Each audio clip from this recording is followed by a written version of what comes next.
என்னோட ஆஃபீஸில் ஒரு இன்சிடென்ட் நடந்துச்சு. இன்சிடென்ட்லாம் நீங்கள் நினைக்கிற அளவுக்கு பெருசெல்லாம் கிடையாது, ஒன்றும் இல்லை.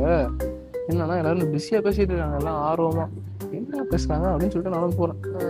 கோல்டு ரேட்டு கம்மியாச்சு, சில்வர் ரேட்டு கம்மியாச்சு, இன்வெஸ்ட்மெண்ட் பண்ணிட்டு இருக்கோம், அது பண்ணுறோம் இது பண்ணோம் அப்படின்னு பேசிட்டே இருக்காங்க. அப்போ நான் போய் உள்ளே போய் கேட்குறேன், என்ன 500 மாதம் 500 இன்வெஸ்ட் பண்ணால் நமக்கும் ப்ராஃபிட் கிடைக்குமா அந்த மாதிரி. ஆனால் எல்லாம் ஒரு மாதிரி பார்க்குறாங்க.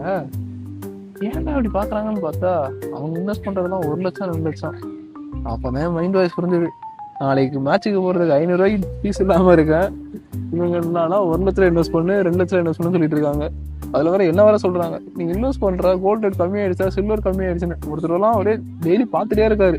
டெய்லி இல்லை, நிமிஷத்துக்கு நிமிஷம் பார்க்குறாரு, எவ்வளோ கம்மியாகுது எவ்வளோ ஏறுது எவ்வளோ ஏறுது எவ்வளோ கம்மியாகுதுன்னு. ஒரே இதுதான் தான் அவங்களாம் இன்வெஸ்ட்மெண்ட்ல. நம்ம என்னன்னா நாளைக்கு மேட்சுக்கு போகிறதுக்கே ஃபீஸ் இல்லாமல் இருக்கும். இந்த மாதிரி நம்ம நிலமா போயிட்டு இருக்கு. ஒரு மனுஷன் எதையாவது பண்ணி முன்னுக்கு வரலாம்னு பார்த்தா கால் வைக்கிற இடமெல்லாம் கண்ணி விடி வைக்கிறாங்களே.